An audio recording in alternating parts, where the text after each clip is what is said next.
অংশগ্রহণ করেন। আজকে আমাদের ইমাম সাহেব নাম হলো মুফতি মোহাম্মদ মোবারক হোসেন হেফজুল দায়রা ইফতা, পিতা মোহাম্মদ শামসুল হক, এক্স আর্মি, রাজবল্লভপুর পশ্চিমপাড়া। সে ঢাকার একটা মাদ্রাসার, স্বনামধন্য মাদ্রাসার শিক্ষকও বটে। আজকের এই দিনে আমাদের থাকবে না রাগ, ক্ষোভ, ঘৃণা, হিংসা, ক্রোধ, বিপদ, আমাদের ভিতরে থাকবে ভালোবাসা।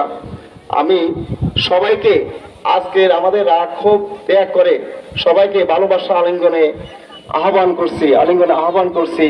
আপনারা যেন ভালো থাকেন, এই গ্রামের সকল মানুষ ভালো থাকেন, এই বাংলাদেশের তথা সারা বিশ্বের সকল মানুষ সুখে শান্তিতে থাকেন। তো আমাদের এই ঈদগাহ, আমাদের এই দিঘি, এই কবরস্থান নিয়ে একটু কথা বলতেছি।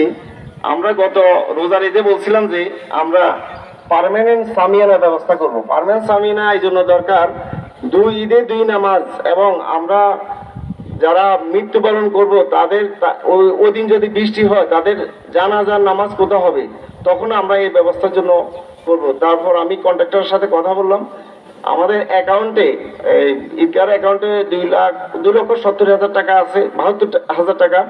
ওই টাকা কিন্তু আমাদের হবে না। এই জন্য আমি চিন্তা করছি, আমাদের নেতা মুজিবুল হক মুজিব ভাই, আমাদের প্রিয় এমপি, চৌদ্দগ্রামে গণমানুষের নেতা, ওনার কাছ থেকে ভালো একটা অনুদান আনবো। ওনাকে বললে 3-4 লাখ টাকা দেওয়া কোনো ব্যাপারে না। উনি দেওয়ার পরে আমরা 5 থেকে 6 লক্ষ টাকা দিয়ে এই কার্যটা আমরা সম্পাদন করবো বলে আশা করি। আপনারা দোয়া করবেন। আর আগামীকাল সকাল 9টায় আমরা এখানে একটা জেনারেল মিটিং আহ্বান করছি। আমার সেক্রেটারি সাহেব বলছেন আপনারা সবাই উপস্থিত হয়ে মিটিং এর দিক নির্দেশনামূলক উপদেশ দিবেন। এই রাজবল্লভপুর কেন্দ্রীয় ঈদগাহ ময়দানে এখানে সংক্ষিপ্ত সময়ের জন্য আধা ঘন্টা এসে আমরা একটু সবাই মিলে বলবো, চা নাস্তা করবো। সকাল 9টা, আগামীকাল সকাল 9টা আপনারা আসবেন।